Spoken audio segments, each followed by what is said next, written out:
আসসালামু আলাইকুম।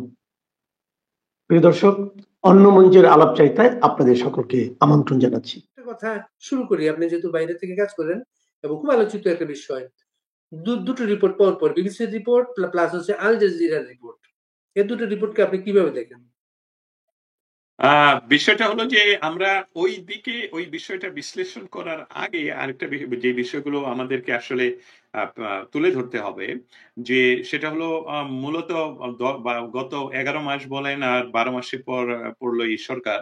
সেই সরকারের অনেক প্রতিদিনই এমন এমন কিছু ঘটনাগুলো সামনে নিয়ে আসছে যেই বিষয়গুলো আমরা আসলে যারা বিশ্লেষণ করি, আমি আল জাজিরার কথা বলছি না, বিবিসির কথা বলছি না, আমরা যারা বিশ্লেষণ করি আমাদেরই আসলে এত বেশি তথ্য বা খোরাক চলে আসে কথা বলার বা বিশ্লেষণ করার, আমরা একেই হারে ফেলি। কিন্তু মৌলিক বিষয় যেটা সেটা হলো যে বাংলাদেশে ইতিমধ্যে এটা প্রমাণ হয়ে গেল 16ই জুলাইয়ে যে বাংলাদেশে আসলে যেই ক্ষমতার পট পরিবর্তন তার সার্বিক সহযোগী, আপনি এটাও বলতে পারেন যে একদম যে ঠিকাদার হলো বাংলাদেশ আর্মি। না হলে 16ই জুলাই বিষয়টা নিয়ে আমি প্রথমেই আপনার প্রশ্নকে অ্যাভয়েড করেই আমি এই কথাটা এইভাবে তুলছি এই জন্যে, কারণ এই কথাগুলোটা এখনো তেমন করে বড় করে বিশ্লেষণ করা হচ্ছে না আমাদের গণমাধ্যমে, আমাদের ভাষায়, আমাদের কথায়। 16ই জুলাই আমার গোপালগঞ্জে তারা মার্চ টু গোপালগঞ্জ ডিক্লার করলো, যদিও তারা অন্য জায়গায় বলছে পথসভা বা অন্য কোনো নামে। কিন্তু এই যে কয়েকজন আমি বলবো যে যাদের এখনো রাজনৈতিক পরিপক্কতা দূরের কথাই, পড়াশোনার পরিপক্কতাও আসেনি, এই কয়েকজনকে মিলিটারি সাঁজোয়া যান দিয়ে সরকারের সমস্ত প্রোটোকল দিয়ে তাদের সামনে এবং পিছনে করে পাহারা দিয়ে তাদেরকে নিয়ে গিয়ে দেশের বাংলাদেশের প্রত্যন্ত অঞ্চলে যে একটা নতুন পার্টির জন্য চেষ্টা করা হচ্ছে রাষ্ট্রীয় পৃষ্ঠপোষকতায়, সেটা দিয়ে প্রমাণিত হলো যে এই মিলিটারি আসলে সমস্ত ক্ষমতার উৎস বর্তমান ডক্টর ইউনূসের। এবং সেটার আরেকটি বড় বিষয় যেটা নিয়ে আমি আলোচনা আসলে করতে চাই সেটা হলো 16ই জুলাই যে ঘটনাটা ঘটলো গোপালগঞ্জে, সেই বিষয়টা ছিল, আমরা যদি আপনার দেখা আমার দেখা আমাদেরকে যারা শুনবেন বা শুনছেন তাদের দেখা কোনো ভিডিও এবং ছবি আমরা লক্ষ্য করি, সেখানে কিন্তু গোপালগঞ্জবাসী কোনো ক্রমেই কোনো আর্মির উপর আক্রমণ করেনি। আই রিপিট, কোন আর্মি বাংলাদেশের সশস্ত্র বাহিনীর উপর সেখানে গোপালগঞ্জবাসী আক্রমণ করেনি। অথচ বলা হচ্ছে যে সেখানে গন্ডগোল হয়েছে, যেটা পাকিস্তানের সাথে আমাদের স্বাধীনতা সংগ্রামকে অনেকে গন্ডগোল বলা হয়েছে, সেখানে আক্রমণ করা হয়েছে। ওকে, তাহলে কে কাকে আক্রমণ করলো, কে কোন বিষয়টাকে আক্রমণ করলো? সেখানে একটি রাজনৈতিক নতুন একটি দলের তথাকথিত কয়েকজন, যাদেরকে আমরা অনেক সময় বলতে পারি যে তারা রাজনৈতিক পরিপক্কতার অভাব, পড়াশোনার অভাব, সেই কয়েকজন গিয়ে বাংলাদেশের স্থপতির জন্মস্থানে গিয়ে তারকে নিয়ে কটূক্তি করা, তাকে নিয়ে বিভিন্ন ধরনের কথা বলা যেসবগুলি খুবই অসম্মানজনক, সেখানে স্থানীয় মানুষেরা সেই সভা পণ্ড করে দেয়। আমি সুস্পষ্টভাবে বলছি, সেই সভা সেখানে তারা স্থানীয় মানুষেরা পণ্ড করে দেয়। সেখানে কিন্তু দেখবেন ওই ভিডিওগুলোতে যদি আমরা লক্ষ্য করি, সেখানে দেখবেন যে সেখানে ওই লাল রঙিন চেয়ারগুলো উঠছে, কিন্তু একজনকে আরেকজনকে মারছে না, একজনকে আরেকজনকে থেতলে দিচ্ছে না পাথর দিয়ে, একজনকে আরেকজন গুলি করছে না। কিন্তু সেখানে তারা যে বাইরে থেকে আর্মি প্রোটেকশনে যে মানুষগুলোকে নিয়ে গেল আর যে স্থানীয় কয়েকজন গুন্ডাকে যে সামনে বসালো, এছাড়া সমস্ত চেয়ার গুলো কিন্তু খালি ছিল। অর্থাৎ সেখানে স্থানীয় মানুষরা তো অংশগ্রহণই করেনি। সেই মানুষেরা তারা যখন বঙ্গবন্ধুর প্রতি তাদের কটূক্তি করে তখন সভা পণ্ড করে দেয়। আমি এটাকে মেনশন করতে চাই, সভা পণ্ড করে দেয়া যদি বাংলাদেশের কোনো আইন দ্বারা এটা শাস্তিযোগ্য অপরাধ হয়ে থাকে, সেটা কোর্টে চালান হবে এবং কোর্ট এটার বিচার দেবে। মিলিটারি কেন গুলি চালালো, আর্মি কেন গুলি চালালো, আর্মির এই ভিডিওতে আমরা কেন দেখতে পেলাম, যেটা ইতিমধ্যে নট অনলি ওয়ান ভিডিও, অনেক ভিডিও, শত শত ছবি, যেসবগুলো আমরা সংগ্রহ করে পৃথিবীর গণমাধ্যমগুলোকে, পৃথিবীর নামি দামি গণমাধ্যমগুলোকে আমরা সরবরাহ করছি, স্টেট ডিপার্টমেন্টকে দিয়েছি, হোয়াইট হাউসকে দিয়েছি, জাতিসংঘকে দিয়েছি। সেখানে মিলিটারি বলছে গুলি করো, গুলি করো, সোজাসুজি গুলি করো। সেখানে কে তাকে নির্দেশ দিল, সেই নির্দেশদাতা কে? আর্মি কেন তার নিজের মানুষের উপর গুলি করবে? যে আর্মি ৩রা অগাস্ট বলেছে সে বাংলাদেশের জনগণের উপর লাঠিচার্জ করবে না, সেই আর্মি কার নির্দেশে একদম আনআর্মড সিভিলিয়ান যারা তাদের নিজের জায়গায় দাঁড়িয়ে তাদের নিজের লিডারকে প্রটেক্ট করছে, রাজনৈতিক প্রটেকশন ছেড়ে করছে, সেখানে আর্মি গুলি চালাবে কেন? এবং সেখানে আর্মি গুলি চালিয়ে মানুষকে হত্যা করবে কেন? তারপর সেখানে কেন কারফিউ দিয়ে তাদেরকে দিন রাত গ্রেফতার এবং হত্যা করা হবে? তারপর এই বিষয়টা নিয়ে কেন বাংলাদেশের ইন্টারিম গভর্নমেন্টের উপদেষ্টারা অনেকটাই আমেরিকান প্রেসিডেন্ট যখন বিন লাদেনকে পাকিস্তানে হত্যা করে, আমেরিকার প্রেসিডেন্ট যখন ইরানে আক্রমণ করে তখন যেরকম মনিটরিং করেন সেইভাবে তারা সেখানে বসে মনিটরিং করবেন হত্যাকে, সেটা হবে কেন? এখানে আরেকটা বিষয় আসলে করতে চাই, কারণ বিবিসি এবং আল জাজিরা বিশ্লেষণটা এইভাবে করা আরো উচিত ছিল। কারণ হলো সেখানে আমরা পৃথিবীতে গণহত্যার যে সংজ্ঞা দেখি, সেই সংজ্ঞার মধ্যে অনেকগুলো সংজ্ঞা রয়েছে, কিন্তু আরেকটি সংজ্ঞা সেখানে রয়েছে, সেটা আমি দেখি উত্থাপন করতে পারি কিনা, যে একটি নির্দিষ্ট অঞ্চলে নির্দিষ্ট জনগোষ্ঠীকে লক্ষ্য করে যদি বিনা বিচারে হত্যাযজ্ঞ চালানো হয় সেটা গণহত্যা। তাহলে নির্দিষ্ট অঞ্চল একটা গোপালগঞ্জবাসী সবাই বঙ্গবন্ধুকে ভালোবাসে, সবাই না হোক 90% 95% মানুষ ভালোবাসে, এবং তারা একই খাবার খায়, একই কথায় কথা বলে, একই ভাষায় কথা বলে। সেখানে আর্মি বাংলাদেশের শুধু বিমান বাহিনী ছাড়া সমস্ত বাহিনী দিয়ে তাদেরকে ঘেরাও করে তাদেরকে হত্যা করা হয়েছে, গুলি করা হয়েছে, গ্রেফতার করা হয়েছে। অতএব আন্তর্জাতিক এই আইন অনুসারে এটা একটা গণহত্যা, এবং সেটা বিবিসি এবং সেইভাবে বিশ্লেষণ করেনি। এটাই ছিল আপনার উত্তর। ধন্যবাদ। আপনি যে গণহত্যার সংজ্ঞা যেটা বললেন, ওইখানে আমি যে একটু পড়াশোনা করার চেষ্টা করেছি, ওইখানে আমি আরেকটা জিনিস আমি লক্ষ্য করেছি, এই সংজ্ঞায় কাউকে অস্ত্র দিয়ে মারার দরকার নেই। কোন একটা গোষ্ঠীকে যদি মৃত্যুর হুমকি দেয়া হয় সেটাও কিন্তু গণহত্যা। কিন্তু একদম একদম ধন্যবাদ। বাংলাদেশের পৃথিবীর খুব বাজে একটা সময় আমরা পার করছি। পৃথিবীর বাজে সময় বলতেছি এই কারণে, গাজায় আর কি করলে সেটা তাদের সংজ্ঞায় গণহত্যা হবে। একটা জনগোষ্ঠীকে ধ্বংস করা, তাদের আবাসভূমি, খাবারের ব্যবস্থা, পানির ব্যবস্থা, স্যানিটেশন ব্যবস্থা, সমস্ত কিছু কিন্তু ধ্বংস করা হয়েছে, এবং আজকে সেটা গণহত্যার সংজ্ঞায় পড়ছে না। প্লাস হচ্ছে বাংলাদেশ থেকে যারা মানবাধিকারের কথা বলেন, আমার শান্তিতে নোবেল বিজয়ী একজন প্রধান উপদেষ্টা আছেন, তিনি ওই বিষয়টা নিয়ে চুপ। বিশেষ একটা সময়ে তারা মার্চ ফর গাজা একটা কর্মসূচি দিয়েছিলেন, কিন্তু এরপরে আর কোনো দেখিনি। দস্তগীর জাহাঙ্গীর, আপনি সেনাবাহিনী একটা বিষয়টা এনেছেন যখন, তখন আমি একটু শেয়ার করি আপনাকে। আমি খোঁজ নিয়ে শুনেছি সেনাবাহিনী প্রধানের একটা বক্তব্য, যেটা অন রেকর্ড উনি বলেন নাই।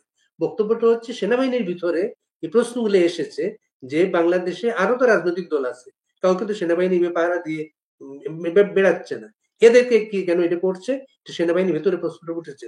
তখন এটা যখন সেনাবাহিনী প্রধানকে বলা হয়েছে, তিনি বলেছেন ওদের যে অবস্থা এখন, এই প্রোটেকশন যদি না দেওয়া হয়, ওদেরকে লোকজনকে মেরে ফেলবে, যে কোনো জায়গায় মেরে ফেলবে, তখন দায় দায়িত্ব দেবে সেনাবাহিনীর উপরে, যেহেতু সেনাবাহিনী একটা পজিশনে আছে। আর একটা ব্যাপার আমি এই প্রসঙ্গে আপনার দৃষ্টি আকর্ষণ করি, আপনি কিছু লাইভ প্রোগ্রাম করেন বিভিন্ন সময়। কিছুদিন আগে রাতের বেলা আপনার ওয়াশিংটনের রাতের বেলা আপনি একজন প্রবাসী বাংলাদেশি ব্যক্তিত্বকে নিয়ে লাইভ প্রোগ্রাম করেছিলেন।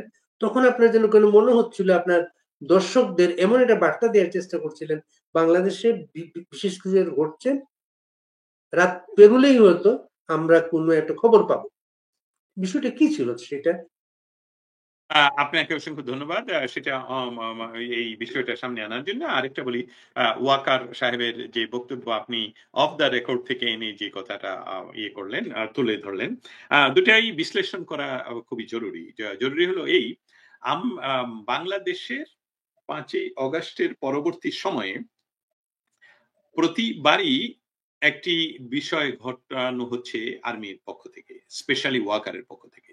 সেটা কি, ওয়াকার কিছুদিন পরপরই উনি আসেন যে আজকে আমি বক্তৃতা করব, মানে এখন নয়, আমি বলছি আর কি, বক্তৃতা করব। তখন একটা আমাদের মনে একটা প্রশ্ন আসে, তাহলে উনি যে বলছিলেন 5ই অগাস্টে বলছিলেন যে দেশের নিরাপত্তার দায়িত্ব আমি নিলাম, এবং সেখানে আমরা এখন রাজনৈতিক নেতৃবৃন্দের সাথে কথা বলছি, আমরা এখন প্রেসিডেন্টের সাথে দেখা করতে যাব এবং বাংলাদেশের শান্তি শৃঙ্খলা আমরা রক্ষা করব। তাহলে কি আমরা সেই সেই বিষয়গুলো কি উনি উত্থাপন করবেন, সেটা কি প্রতিপালন করবেন? এরকম একটা ধোঁয়া উনি উঠাতেন, যেটা এখন সময়ের পরিবর্তনে, এই সময় যখন এখন আসলো 16ই জুলাই, তখন আমরা দেখতে পেলাম যে না, নিরস্ত্র বাঙালি সাধারণ মানুষের উপর এই আর্মি গুলি করছে। ওয়াকার সাহেব কিন্তু তখন আর এনাফ ইজ এনাফ আর বলছেন না, উনি কিন্তু তখন আর মাইক্রোফোনে আসছেন না, ভিডিওতে আসছেন না।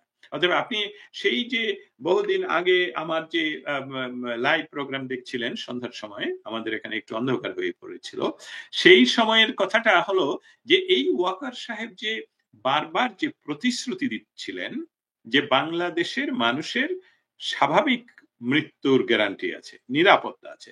অতএব ধারণা করা হচ্ছিল যে উনি যে বক্তৃতা করবেন সেদিন, সেটাতে কি উনি এমন কোনো কিছু করবেন যেটাতে করে বাংলাদেশে আর কোনো মব কিলিং হবে না, আর কোনো অ্যাট্রোসিটি হবে না, আর কোনো গণ হত্যার পরিবেশ তৈরি হবে না।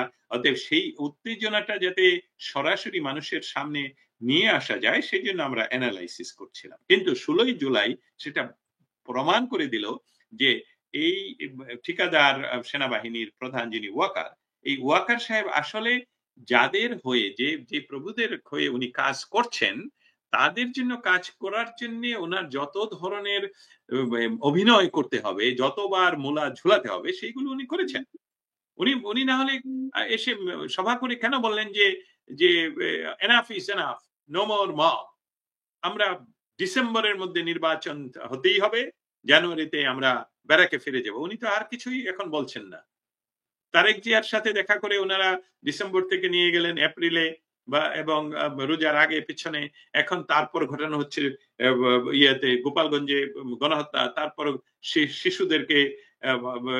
শিশুদের স্কুলের উপর, আমি বলছি মাইলস্টোন স্কুলের উপর ফাইটার জেট ক্র্যাশ হওয়াতে সেখানে শিশুদের যারা নিহত হয়েছে তাদের সঠিক তদন্ত, সঠিক নাম্বার প্রকাশের জন্য, এবং এই ডক্টর ইউনূসের যে ব্যক্তিগত বন্ধু, যাকে উনি উপঢৌকন হিসাবে একটা মন্ত্রণালয় দিয়ে রেখেছেন, তার পদত্যাগ, এই সকল দাবিতে যখন আমাদের শিশুরা সচিবালয়ে ঘেরাও করে, তখন সেখানে আবার আর্মি গুলি করে, আবার একটা শিশু সেখানে নিহত হয় এবং বহু আহত হয়, এবং এসব ভিডিও দেখা যাচ্ছে।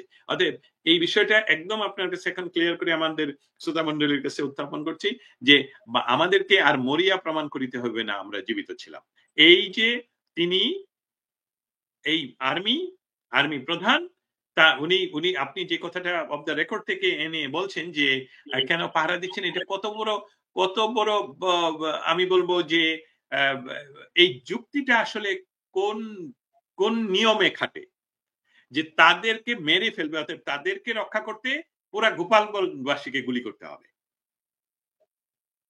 তাদেরকে রক্ষা করতে হলে চট্টগ্রাম এবং পার্বত্য চট্টগ্রামে তাদের গুলি করতে হবে, এবং তাদের হোটেলে পাহারা দিতে হবে সমস্ত নামি দামি যত সাঁজোয়া যান আছে যেটা যুদ্ধে ব্যবহৃত হয়।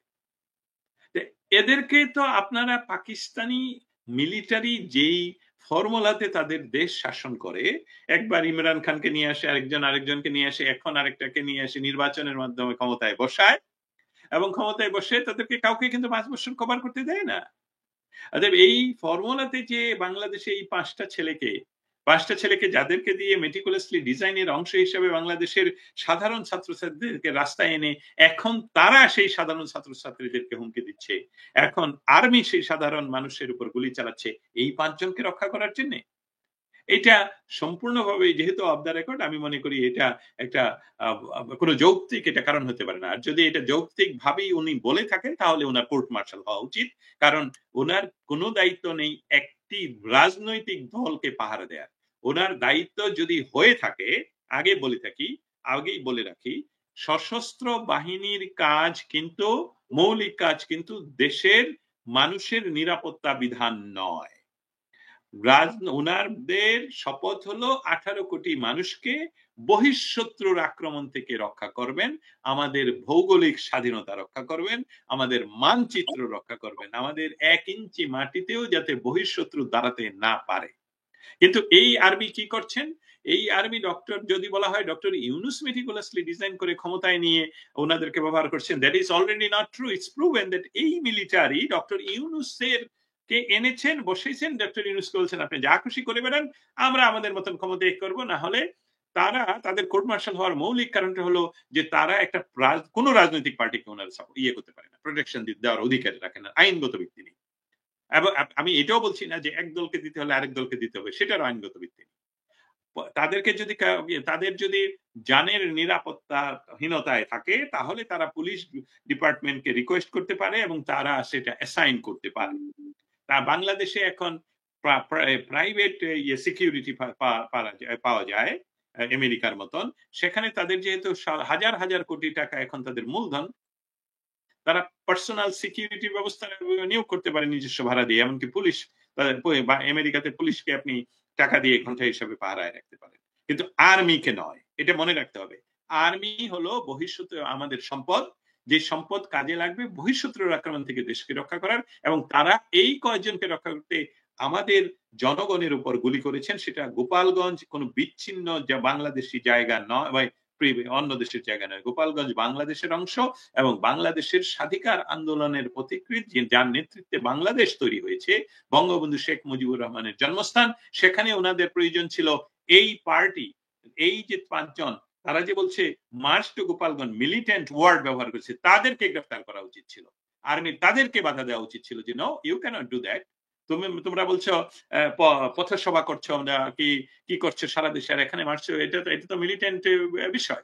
সো তারা জনগণকে প্রোটেক্ট না করে তারা প্রোটেক্ট করলো তাদের, যাদেরকে তারা ক্ষমতায় বসিয়ে 4-5 বছর পরে আবার ফেলে দিয়ে আবার কাউকে বসাতে চায়, সেই পরিকল্পনা। ধন্যবাদ আপনাকে। দস্তগীর জাহাঙ্গীর, আমরা বাইরে আছি, এর জন্য আমরা মিডিয়ার মানুষ, সে সেনাবাহিনী সম্পর্কে যেভাবে খোলামেলা আলোচনা করছে, বাংলাদেশের অনেকেই তা করতে চান, করতে পারেন না। আপনি একটা শব্দ ব্যবহার করেছেন ঠিকাদার। এই ঠিকাদার শব্দটা, এটাও কিন্তু বাংলাদেশ বসে কেউ করার চিন্তা করবেন না। যেমন এটা নানা অর্থ হতে পারে, যেমন ডেপুটি কমিশনার, ডিসি, জেলা প্রশাসক, আর কমিশনার বাংলা আছে এটা দালাল। কমিশনার যে দালালি করে তার নামও কমিশন হতে পারে। আপনার কাছে আমার একটা প্রশ্ন, যেটা যেহেতু সেনাবাহিনী প্রসঙ্গে আমরা আছি, এই সেনাবাহিনী কিন্তু সেনাবাহিনীর প্রধান উপদেষ্টাকে বিভিন্ন সময় একটা ব্ল্যাঙ্ক চেক দিয়ে রেখেছেন। উনি যতক্ষণ আছেন উনার কাজে উনারা সব ধরনের সহযোগিতা করে যাবেন। এইটার একটা শর্ত এক পর্যায়ে ছিল, যদি ডিসেম্বরের মধ্যে নির্বাচনটা হয়, জানুয়ারি থেকে সেনাবাহিনী ফেরত যাবে। ডিসেম্বরের মধ্যে নির্বাচনের কোনো অবস্থা বা দাবিও এখন আর নেই। সেই অবস্থায় সেনাবাহিনী কন্টিনিউ করছে। আপনি আরেকদিন খেয়াল করবেন, গোপালগঞ্জ নিয়ে সর্বশেষ একটা কমিশন গঠন করা হয়েছে, তদন্ত কমিশন। সেই তদন্ত কমিশনের মাধ্যমে যে তাদের ক্রাইটেরিয়া ঠিক করে দেওয়া হয়েছে, কে আক্রমণ করেছে, কিভাবে আক্রমণ করেছে, সেনাবাহিনী যে গুলি করেছে বা সেনাবাহিনী কি, সেই অংশটা নাই। কিন্তু এখানে কিন্তু আরো আরো যাদের বিরুদ্ধে আক্রমণ হয় নাই, মামলা যাদের হয় নাই, তাদেরকেও কিন্তু কমিশনের সুপারিশের মাধ্যমে তাদেরকে আনা হবে। সেটা যেখানে গোপালগঞ্জ থেকে খবর পাই আমরা, নদীমাতৃক এলাকা, প্রচুর মানুষ এখন নৌকায় বাস করেন, প্রচুর মানুষ এখন ধান খেতে বাস করেন, বাড়িগুলো থাকতে পারছেন না, কিন্তু আমরা তুলে ধরতে পারছি না সেটা। এই বিষয়টা আসলে আপনি বলেছেন যে ছবিগুলা বিভিন্ন আন্তর্জাতিক মিডিয়া দেওয়া হচ্ছে, গোপালগঞ্জটাকে আর কি করা যায় স্টেট ডিপার্টমেন্টের মাধ্যমে? দেখুন, একটি বিষয় আমাদের মনে রাখতে হবে যে ডক্টর ইউনুস ক্ষমতা দখল করার পর কিন্তু আন্তর্জাতিক গণমাধ্যমগুলো ইনক্লুডিং নিউ ইয়র্ক টাইমস কিন্তু তাকে কোনো ধরনেরই স্পেস দেয়নি যে তার খুব প্রশংসা এসব করেন। তারা সবসময়, আমি উদাহরণ একটু আগেও দিলাম অন্য জায়গায়, আমি আপনাকেও বলি, সেটা হলো যে অগাস্ট মাসে উনি ক্ষমতা দখল করলেন, সেপ্টেম্বর মাসে উনি আসলেন জাতিসংঘে নিউ ইয়র্কে। সেখানে উনি গদগদ হয়ে তার নেটওয়ার্কিং পাওয়ার দেখানোর জন্য উনি নিজেই গেলেন সদর দপ্তরে নিউ ইয়র্ক টাইমসের, এবং সেখানে সাংবাদিকের করা প্রশ্নের উত্তরে উনি কিন্তু নির্দ্বিধায় মিথ্যা কথা বললেন, এবং সেই সাংবাদিক পরপর 3 বার ওনাকে জিজ্ঞেস করেন যে বাংলাদেশে মব কিলিং হচ্ছে, আপনার ইন্টারিম সরকার এর জন্য কি করছে? উনি বলছেন না, এটা সত্য কথা নয়, এরকম কিছু হচ্ছে না। যে পরাজিত যারা ক্ষমতায় ছিল স্বৈরাচার, তারা দেশ থেকে পালিয়ে গেছে, এখন দেশে শান্তি বিরাজ করছে, সমস্ত ঠিক আছে। ওই ভদ্রমহিলা আবার বললেন যে আমাদের কাছে রিপোর্ট আছে যে বাংলাদেশে মব কিলিং হচ্ছে। আমার প্রশ্ন আপনার কাছে এইভাবে রিপিট করলেন, তো উনি আবারও বললেন যে না। তারপরে উনি ফাইনালি বললেন যে আমার কাছে আছে প্রমাণ যে বাংলাদেশে মব কিলিং হচ্ছে, এই বিষয়ে আপনি বলুন। ওই লোকটা বলল যে এটা অতিরঞ্জিত। তা আমি এই কথাটা এখন কেন বললাম যে আন্তর্জাতিক গণমাধ্যম, আপনি দেখেন ব্রিটেনে সে যখন গেল, তার সে যে ইন্টারভিউ দিল, সেই ইন্টারভিউ সে তার প্রচার ব্যবস্থা এক ধরনের বললে, যখন আমরা দেখলাম রিয়েল ইন্টারভিউ, তখন দেখা গেল যে তাকে তুলোধনা করা হলো এবং তাকে সরাসরি বলা হলো যে বাংলাদেশে যদি গণতান্ত্রিক পরিবেশ আনতে চান, তাহলে তো আওয়ামী লীগকে বাদ দিয়ে আপনি নির্বাচন করবেন, এটাকে গণতান্ত্রিক পরিবেশের জন্য এখানে, সেই কথাগুলো তার যে প্রেস ইয়ে আছে সেখান থেকে বলা হচ্ছে না। এইগুলো গণমাধ্যম, আন্তর্জাতিক গণমাধ্যম। আন্তর্জাতিক গণমাধ্যম কিন্তু তাকে চোখে রাখছে আমাদের কারণেই শুধু নয়, তাদের নিজস্ব ব্যবস্থাও রয়েছে বাংলাদেশে। কিন্তু বাংলাদেশের সাধারণ মানুষ ছাড়া তো আমাদের কাছে নিউজ ভিডিও গুলো আসে না, কারণ গণমাধ্যমে তো আসছে না। আপনি আপনি আপনাকে এটা উদাহরণ দেওয়াই সম্ভব, যখন ঢাকাতে মন্দির ভেঙে দেওয়া হলো ওই বুলডোজার দিয়ে, সেদিন সেখানে আমার মনে হয় যমুনা টেলিভিশনের একজন রাস্তায় ওই রিপোর্টার, সে যখন একজন কে তারপরে দোল যাত্রায় তাকে যখন জিজ্ঞেস করা হলো যে আপনারা কেমন আছেন, কি করছেন, সেই ভদ্রমহিলা পরপর উনি ইয়ের কথা বলা শুরু করলেন যে আমাদের মন্দির ভেঙে দেওয়া হচ্ছে, মুক্ত দেওয়া হচ্ছে। এই রিপোর্টারের বডি ল্যাঙ্গুয়েজ যদি দেখেন, সে দ্রুততম সময়ে কথা চেঞ্জ করে সে ঘুরে অন্যদিকে গিয়ে এই লাইভ বন্ধ করে দেয়। আর তার চেহারা দেখলে, তার সন্ত্রস্ত অবস্থা দেখলে, যে তাকে তো এখন এই মহিলাকে যে কথা বলতে দেওয়া হলো, এটার জন্য তার চাকরি যাবে, জেল হবে, এমনকি মব কিলিং হবে। এবং সেই সাথে আরেকটা বিষয় দেখা যাচ্ছিল, যিনি উপস্থাপিকা স্টুডিওতে আছেন, তিনিও দ্রুততম সময়ে কথা বলে অন্যদিকে চলে যাচ্ছেন, কারণ তারও অবস্থা খারাপ হবে। এই হলো বাংলাদেশের বর্তমান অবস্থা। এই অবস্থা থেকে আমরা যে কাজটুকু স্টেট ডিপার্টমেন্ট এবং হোয়াইট হাউসে যেটা করছি, সেটা হলো এই অবস্থাটাকে প্রতিদিন উত্থাপন করা। যখনই সুযোগ, প্রতিদিন উত্থাপনের কথাটার অর্থ হলো যে এটা তো শুধু বাংলাদেশ বিষয়ে তো প্রেস ব্রিফিং হয় না। প্রেস ব্রিফিংটা হয়, আপনি একটু আগে গাজার কথা বলছিলেন, প্রেস ব্রিফিং এ সেই বিষয়টা প্রায় 1 ঘন্টা ব্যাপী ওইটা চলে, পৃথিবীর হাজার হাজার শত শত সাংবাদিকরা সেটা নিয়ে প্রশ্ন করার জন্য হয়ে থাকে। তো সেখানে এই বাংলাদেশ বিষয়গুলো তাদের নবকে দেয়া, এবং এই বিষয়গুলো যে হচ্ছে যে এই যে মিলিটারি যে গুলি করলো, আমার যে লিখিত প্রশ্ন উত্থাপন করা হয়েছে যে বাংলাদেশের এই আর্মি জাতিসংঘের শান্তি বাহিনী হিসাবে বিভিন্ন দেশে গিয়ে শান্তি রক্ষার কাজ করেন। তার যেই শান্তি বাহিনীর যে ফান্ডিং হয়, তার একটা বড় অংশ আমেরিকা অনুদান দেয়। অর্থাৎ আমেরিকার সরাসরি অনুদানের পয়সায় বা যারা যারা আয় করে, তারা বাংলাদেশে তাদের নিজের মানুষের উপর গুলি করছে। এখন উত্তর পাইনি, আমি সেটা জানাবো। অতএব আমাদের যে কাজগুলো করতে হবে সেটা হলো যে আমরা তো শুধু একটা আমাদের আর্মি খারাপ এটা উত্থাপন করতে চাচ্ছি না, এটাই শেষ কথা নয়। আপনি ঠিকাদার শব্দটা আপনি যদিও বলছেন যে বাংলাদেশে বলেন, হ্যাঁ, বাংলাদেশে যারা এখন ক্ষমতাসীন, যে সকল ছাত্ররা ক্ষমতাসীন, তারা কিন্তু জগন্নাথ কলেজের সামনে 1 মাস আগেও মিছিল করেছে যে কি আর আর্মি হলো ঠিকাদার। কারণ তারা জানে আর্মি ঠিকাদার, কারণ যে মেটিকুলাসলি ডিজাইনের যে টাকাগুলো ভাগ করা হয়েছে, সেখানে অবশ্যই কোনো না কোনো ভাগ সবার কাছে গিয়েছে। নাহলে আর্মি যদি নিরস্ত্র মানুষের উপর গুলি না করবে, তাহলে তো গোপালগঞ্জের এই অ্যাট্রোসিটি বা গণহত্যা চালানোর কথা নয়। আর্মি যদি মানুষের পক্ষে দাঁড়াবে, তাহলে সেদিন কেন যাত্রাবাড়ি এবং এয়ারপোর্টকে ওপেন করে দেওয়া হলো? আরেকটা উদাহরণ, আপনি আর আমি কি কোনো প্রমাণ দিতে পারবো যে সেদিন গণভবনের কোনো গেট ভেঙে মানুষ ঢুকেছে? এটা তো খুলে দেওয়া হয়েছে, আর্মি খুলে দিছে, আপনি কি কোনো প্রমাণ দিতে পারবো যে এই উত্তেজিত সাধারণ নাগরিকেরা যারা সেদিন নেমে আসছিল, সাধারণ নাগরিক বলছি কারণ এটা মেটিকুলাসলি ডিজাইন করে তাদেরকে আনা হয়েছে, এবং তারা যে বাংলাদেশে দেশের সবচেয়ে মর্যাদাপূর্ণ স্থান, আমি বলবো আমাদের জাতীয় সংসদ ভবন, সেখানে কি দরজা ভেঙে ঢুকেছে তারা? নো, তাদেরকে খুলে দেওয়া হয়েছে। অতএব এই জন্যই তারা ঠিকাদার, এবং এটার জন্য সমস্ত মিলিটারি দায়ী নয়, এটার জন্য সমস্ত আর্মি দায়ী নয়। আমাদের আর্মির যে সুনাম, সেই সুনামকে রক্ষা করার জন্য আর্মির ভিতরে যারা ৭১কে আপনারা যারা আর্মির আমাদের কথা শুনবেন বা শুনছেন, আপনাদের কাছে আমি দস্তগীর জাহাঙ্গীর সরাসরি বলছি, এই বাংলাদেশ আর্মির জন্ম ঐতিহাসিক আমাদের স্বাধীনতা সংগ্রামের মাধ্যমে। অতএব ২৪-এর যে তথাকথিত বিপ্লবের কথা বলা হয়, যে বিপ্লবের কোন সংজ্ঞায় পড়ে সেটা দিয়ে কিন্তু আপনারা আর্মি হননি। তারা আপনাদেরকে আপনাদের প্রয়োজন বোধে আপনাদেরকে ভেনিশ করে দেবে। অতএব আপনারা যে পাহারা দেওয়ার দিচ্ছেন, এটা আর্মি আইনে বলুন, বাংলাদেশের প্রচলিত আইনে বলুন, এটা কোর্ট মার্শাল হওয়ার যোগ্য।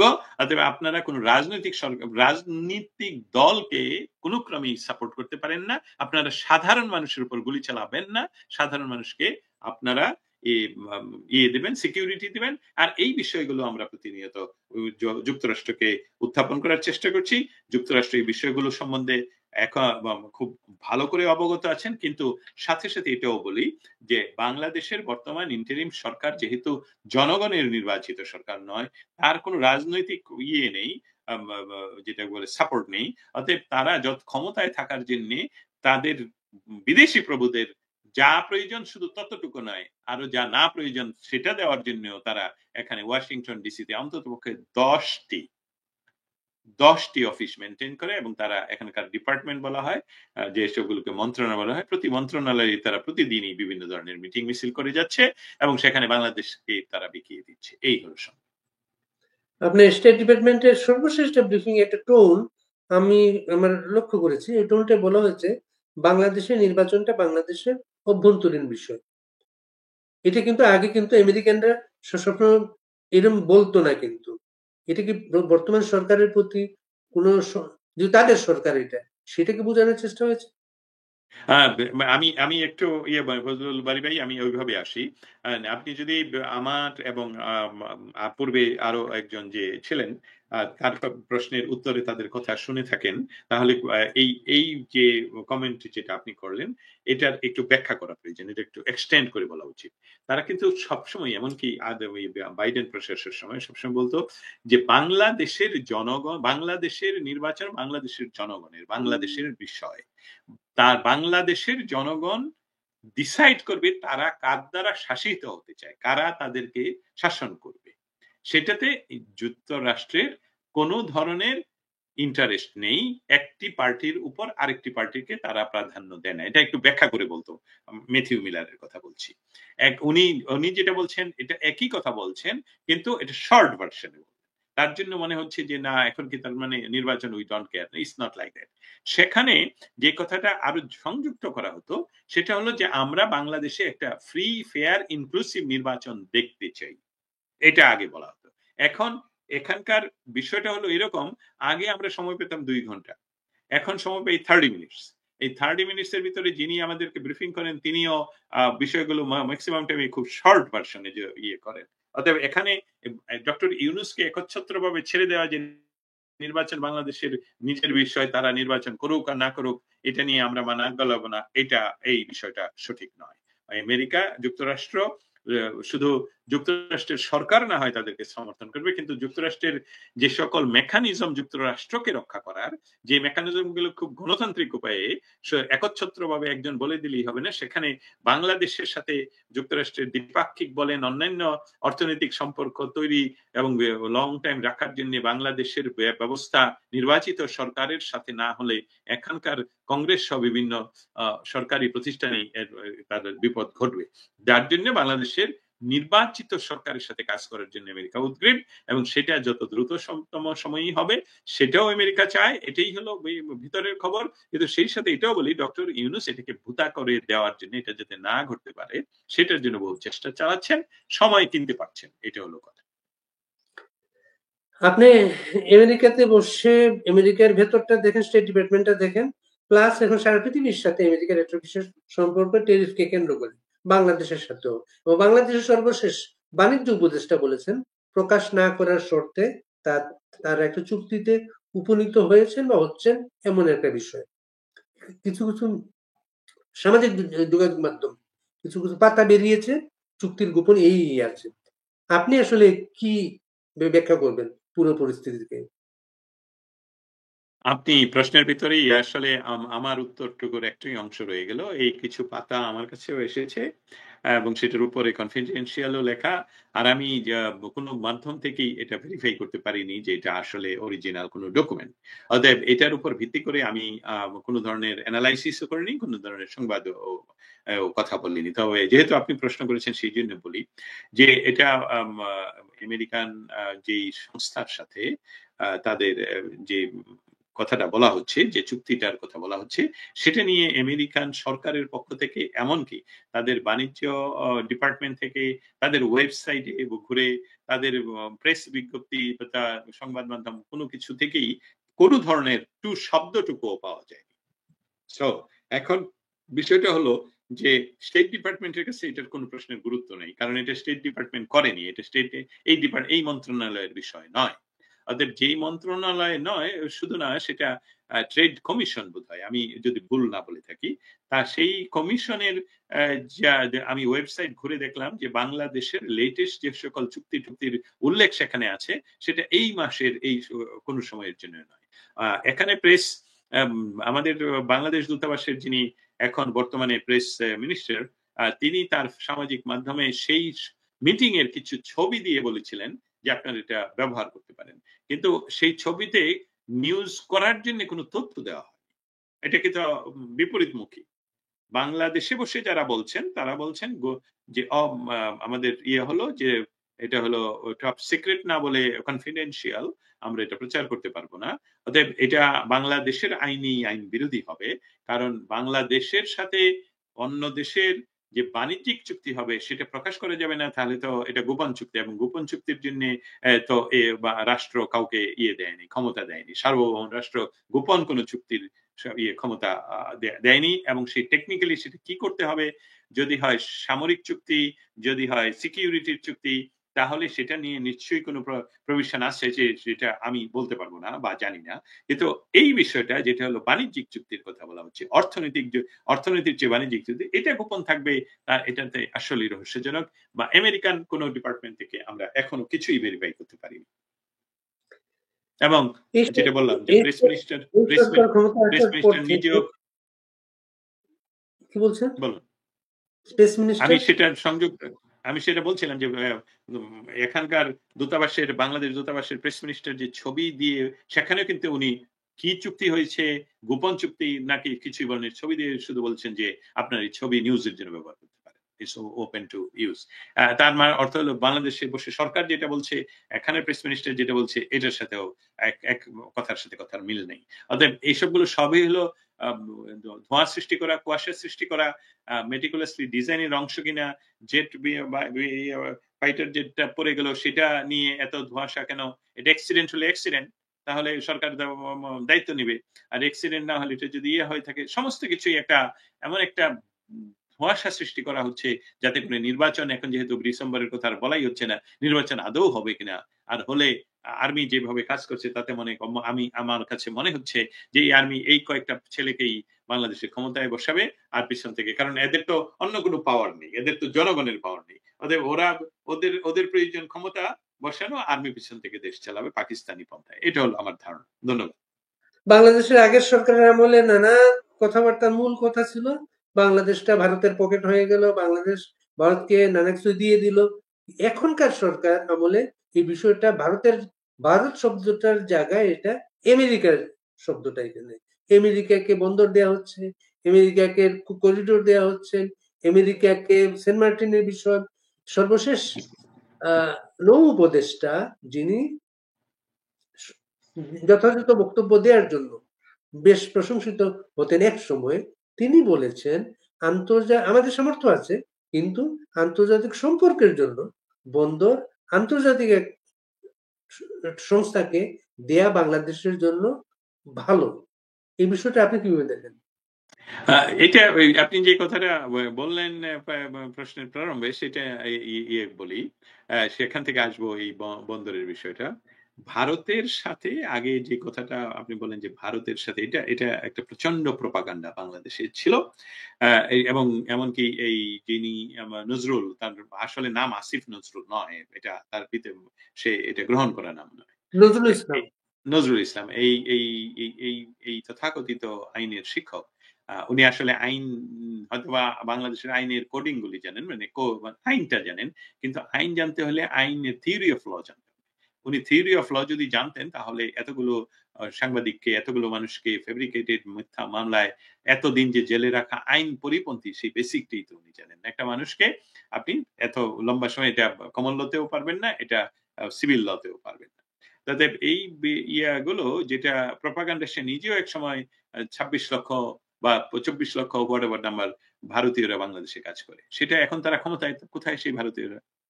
বাংলাদেশের সাথে ভারতের গোলামী চুক্তি, কোথায় সেই চুক্তিগুলো? আপনারা তো প্রকাশ করতে পারছেন না। আপনারা এত প্রপাগান্ডা চালালেন যে শেখ হাসিনা সরকারের সময় যে বাংলাদেশের উপর ট্রানজিট, বাংলাদেশকে ব্যবহার করে ভারত সমস্ত কিছু করছে, কিন্তু এখন দেখা গেল উল্টা, যে ভারত তাদের ট্রানজিট বন্ধ করে দিচ্ছে, যেটা আওয়ামী লীগ সরকারের কেউ আসলে প্রচারই করেনি। ভারতের উপর দিয়ে বাংলাদেশের সব সামগ্রী যেত, এক্সপোর্ট হতো, সেসবগুলোর কথা বলা হয়নি। আচ্ছা, বাংলাদেশের মানুষকে রাস্তায় রেখে উত্তেজিত রাখার জন্য ডক্টর ইউনূসের মুখ দিয়ে ডক্টর ইউনূস বারবার সেভেন সিস্টার, ভারত বিরোধী বহু কথা বললেন। গত 4 মাস ধরে কিন্তু ওনারা আর ভারত বিরোধী কথা বলছেন না। প্রপাগান্ডা ছিল শেখ হাসিনা ইলিশ দিয়ে দেয়, ম্যাঙ্গো দিয়ে দেয়, সমস্ত কিছু। এখন আপনারা ম্যাঙ্গো, ইলিশ, শাড়ি সবই দিচ্ছেন। তার অর্থ কি? এটা সম্পূর্ণভাবে রাজনৈতিক প্রপাগান্ডা। এবং সেখানে এখন যেটা বলা, আপনি যেটা তুলনা করলেন যে এটা আমরা দেশের কথা, আমেরিকা যুক্তরাষ্ট্র ইন্দো প্যাসিফিক জোনে তাদের অবস্থান সুরক্ষিত করার জন্য, আমেরিকার সিকিউরিটির জন্য তারা যা প্রয়োজন তাই করবে, ফুল স্টপ। এবং সেটা আমেরিকা তাদের রাষ্ট্রীয়ভাবে তারা এটা ডিক্লেয়ারি করে, we have right to protect our nation, America is first, America first. অতএব সেই কারণে আমেরিকা এটা অবশ্যই তাদের কাজ তারা করবে, এটা আমেরিকা করছে। কিন্তু ইন্ডিয়ার সাথে তুলনা যেটা করলেন, ইন্ডিয়ার সাথে কিন্তু আমাদের সম্পর্কটা ছিল অন্যটা, সেটা দেয়া নেয়ার সম্পর্ক। যেই দেয়া নেয়াটা বাংলাদেশও ট্রানজিট পেয়েছে, বাংলাদেশের সাথে বাংলাদেশ বেশি একর জমি পেয়ে, অনেক হাজার একর বেশি জমি পেয়ে এই ছিটমহল চুক্তিটা সম্পন্ন করা হলো। অতএব সেটার একটা প্রেক্ষিত। আর বর্তমান যেটা আপনি বলছেন, এটা প্রপাগান্ডা নয়, এটা সত্য, এটা ঘটনা, এই ঘটনা ঘটছে। এবং আমাদের সাথে এই দেশের কোনো বর্ডার নেই, ভারতের সাথে আমাদের সবচেয়ে বেশি, সব চতুর্দিকেই ভারত। অতএব সেখানে সেটা ছিল প্রপাগান্ডা, আর এটা হলো সত্য কথা। এবং এখন বন্দরের কথায় দিয়ে শেষ করি। বন্দর হলো আমাদের পৃথিবীর আমেরিকা, দেখুন আমেরিকা, ব্রিটেন, এমনকি ভারত, অন্য দেশের একটা টেকনোলজিকে, নতুন কোন ডিভাইস তার দেশে আসবে কিনা সেটা তারা পরীক্ষা নিরীক্ষা করে তারপর অ্যাপ্রুভ করে যে এটা আমার দেশে ব্যবহার করা যাবে।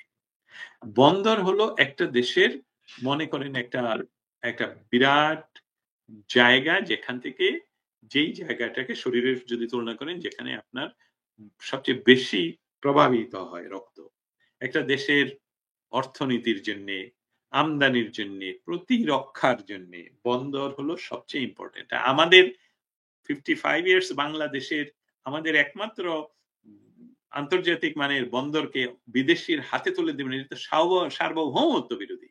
তাতে করে আমাদের প্রভুদের সাথে, বিদেশি প্রভুদের সাথে ভালো থাকার জন্য আমাদের সব যদি তাদেরকে দিয়েই দিতে হয়, তাহলে তো স্বাধীনতাটাও দিয়ে দেন। আমাদের একটা অভাগা একটি জাতি, আমি চেষ্টা করছি তাদেরকে বোঝানোর জন্য। কিন্তু এই অভাগা জাতিটা এই এমন একটা সংকর একটা জাতি, যারা তাদের নিজস্ব স্বাধীনতার মর্মটাই তারা বুঝতে পারে না। স্বাধীনতার যে জিনিসটা সে মর্যাদাটাই জানে না। অতএব তারা তাদের নিজের এই ডক্টর ইউনূস নিজের সুবিধার জন্য বাংলাদেশের সমস্ত কিছু তাদের প্রভুর কাছে দিয়ে দিবে, তাতে করে কোনো অসুবিধা নেই। এবং কারণ সে নির্বাচিত না, এবং তারা নিয়ে নিচ্ছে, এবং তাদেরকে প্রতিহত আগামী রাজনৈতিক সরকার করতে পারবে, সেটাও তো সম্ভব হবে না। তাহলে আপনারা তো জানেন যে এখানে গণতান্ত্রিক কোনো পরিবেশ পৃথিবীতে তৈরি করে আপনাকে সুরক্ষা করতে পারবেন না। আপনি দেখছেন মিডল ইস্ট থেকে আরম্ভ করে ইয়া পর্যন্ত, পাকিস্তান পর্যন্ত। সো এটা বাংলাদেশের জন্য চরম বলবো অশনি সংকেত, যেটা আমরা জানি না এটা থেকে আমরা কিভাবে নিস্তার পাবো। তবে আমরা অবশ্যই এই বিষয়গুলো সব যাতে করে এত দূর না গড়ায়, তার জন্য সামাজিক মাধ্যম, আন্তর্জাতিক মিডিয়া এবং আমেরিকান পলিটিশিয়ানদের সাথে কাজ করে যাচ্ছি। ধন্যবাদ। আপনার এই বক্তব্যের দুটো দিক আছে। একটা দিক হচ্ছে আপনি সরাসরি যেটা পয়েন্ট আউট করেছেন, আমেরিকা তার স্বার্থে সবকিছুই করে, সব জায়গায় করে, এবং এই কাজগুলো করার জন্য এটা অগণতান্ত্রিক সরকার তার জন্য জুৎসই। গণতান্ত্রিক সরকার যে সবকিছু করানো যায় না। দ্বিতীয় হচ্ছে আপনার মাঝে একটা আশঙ্কা উল্লেখ হয়েছে যে ইউনূস গভর্নমেন্ট তার ক্ষমতার জন্য, তার নিশ্চয়তার জন্য দেশটাকে, সোজা কথা বাংলাদেশে যেটা বলা হয়, বিকিয়ে দেয়া। আমেরিকা বিকিয়ে দিল কিনা, দিচ্ছে কিনা, সেই আশঙ্কাটা আপনার মধ্যে এসেছে। তাকে ঠিক? এটার সাথে আরেকটু বিষয় সংযুক্ত করা যায়। সেখানে প্রতিবন্ধকতা আছে কিছু কিছু বিষয়, যেটা হলো বঙ্গোপসাগরে ইন্টারেস্ট রয়েছে আমাদের প্রতিবেশী ভারতের।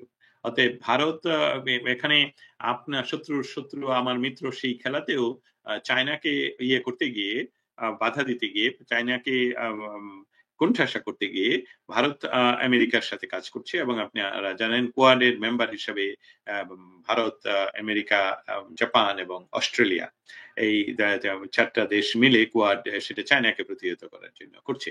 অতএব আমার শঙ্কার কথাটা অবশ্যই আপনার কাছে যেটা প্রতীয়মান হলো, সেই বিষয়টার একটি অটোমেশনই সেখানে একটা কন্ট্রোল মেকানিজম আছে।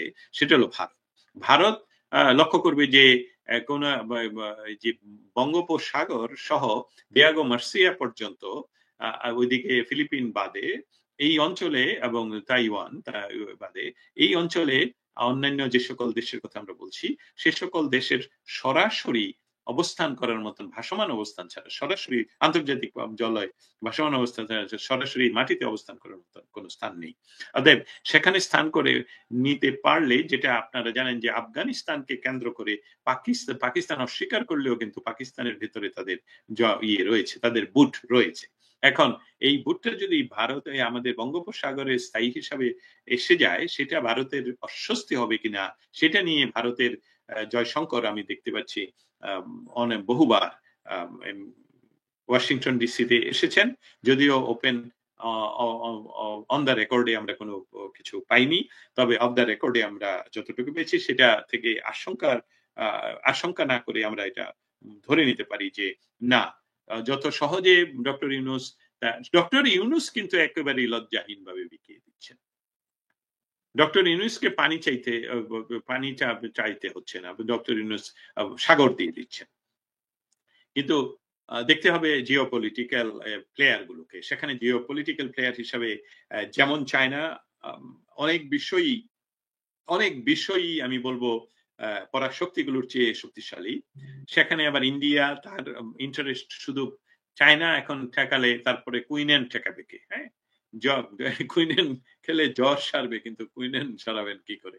সো এই খেলাটা, এই জিওপলিটিক্যাল গেমটাকে আমরা ধরে নিতে পারি যে প্রাকৃতিক নিয়মেই কিছু জিনিস সেখানে রয়ে গেছে, বা গেট রয়ে গেছে যেসবগুলো কলাপসেবল। এবং দেখা যাক, আমরা সময় নিয়ে কথা বলতে হবে, এটার সরাসরি কিছু আসলেই বলার উপায় নেই। তবে doctor Yunus is a dangerous person. সে সমস্ত কিছু করছে যাতে করে আমেরিকা সরাসরি তাকে প্রোটেকশন দেয়।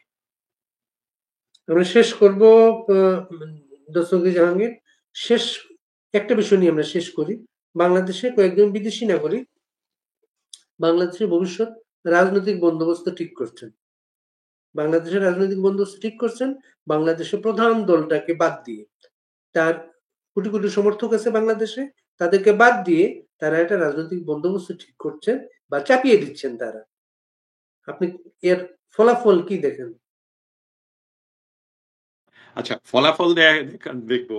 ফলাফল দেখার আগে আপনি যে কথাটা বললেন যে বিদেশি নাগরিক, এখানে আমি একটা বিষয়, এই বিষয়টা নিয়ে আমি কখনো নিজে কোনো ধরনের আলাপ করিনি, অ্যানালাইসিস করিনি। তবে আমি সেখানে মোটা দাগে একটা কথা বলতে চাই। সেটা হলো যে এটা প্রমাণ করা এর খুব সহজ এখন, যে যারা বাংলাদেশের রাজনৈতিক বন্দোবস্ত করতে চাচ্ছে তারা আসলে বাংলাদেশের জন্য করছে না, তারা করছে তাদের বিদেশি প্রভুদের জন্য আর তাদের ক্ষণস্থায়ী সুবিধার জন্য। এবং এখন হলো যে কথাটা যেটা বলছি, আপনি বললেন যে তারা বিদেশি নাগরিক, এখানে আমার কাছে এটা আমি এটাকে প্রাধান্য দেই না। কেন দেই না? কারণ এটা প্রাধান্য দিলে মনে হবে যে বিদেশি নাগরিক একজন সাদা এসে করছে, একজন কালো এসে করছে, একজন চাইনিজ এসে করছে, একজন জাপানিজ এসে করছে। করছে যারা তারা কিন্তু এই বাংলাদেশের জন্মগত। অতএব তাদের নাগরিকত্ব ইজ নট ইম্পর্টেন্ট। ইম্পর্টেন্ট হলো সে দেশের জন্য করছে কি করছে না। এখন ইয়েটা হলো সে যদি বাংলাদেশের নাগরিকত্ব পরিত্যাগ করে থাকে, যেটা আমাদের ভেরিফাই করা উচিত, তাহলে সে অবশ্যই বিদেশি নাগরিক এবং বাংলাদেশের কোন ধরনের রাজনৈতিক কোন চাকরিতেও সে যোগদান করতে হলে সরকারের স্পেশাল পারমিশন লাগবে। রাজনৈতিক বন্দোবস্ততে তো অবশ্যই না। কিন্তু তার যদি ডুয়াল সিটিজেনশিপ থাকে, সেখানে আমি যেহেতু আমি আইনগত বিশ্লেষণটা জানি না, সেখানে বাংলাদেশের আইন কি কোনো বাধা হয়ে দাঁড়ায় যে তার দুইটা নাগরিকত্ব, একটা অস্ট্রেলিয়ান, একটা বাংলাদেশি? আপনাকেই বলি, আপনি অস্ট্রেলিয়ান নাগরিক এবং আমি বাংলাদেশের নাগরিক। এখন বাংলাদেশের সরকারের প্রধানমন্ত্রী হতে এটা কি বাধা আছে? বা উপদেষ্টা হতে বাধা আছে? অথবা পুলিশের প্রধান হতে বাধা আছে? আইনজীবী হতে বাধা আছে? সেটা খুঁজে দেখতে হবে। অতএব এটা আমার কাছে ইম্পর্টেন্ট না ওনার নাগরিকত্ব কি আছে না, যেহেতু আমরা খুঁজে দেখার এই মুহূর্তে ক্যাপাসিটি থাকলেও আমরা করতে পারছি না। তবে মৌলিক বিষয়টা হলো যারা করছে তারা কিন্তু দেশের জন্য করছে না। তারা দেশের না, তারা আমাদের নয়, তারা ৭১-এর নয়, তারা বঙ্গবন্ধুর নয়, তারা সাধারণ বাঙালির নয়। তারা করছে তাদের পেটের ধান্দায়, তাদের পকেটের ধান্দায়, আর তারা নিয়োগকৃত আনইলেক্টেডলি তাদের প্রভুদের দ্বারা যারা এই অঞ্চলে তাদের ভোট রাখতে চায়। এটাই হলো আমার উত্তর। ধন্যবাদ। দস্তগীর জাহাঙ্গীর, অনেক ধন্যবাদ। আমরা আগামীতে আবার কথা বলবো। ভালো থাকবেন। আপনাকে অসংখ্য ধন্যবাদ। আপনার অনুষ্ঠানে আবারও আসতে পেরে আমি নিজেকে ধন্য মনে করছি। কথা হবে, সংগ্রাম চলবে। একদিন বাংলাদেশ আবার বাঙালিদের হয়ে উঠবে। ধন্যবাদ।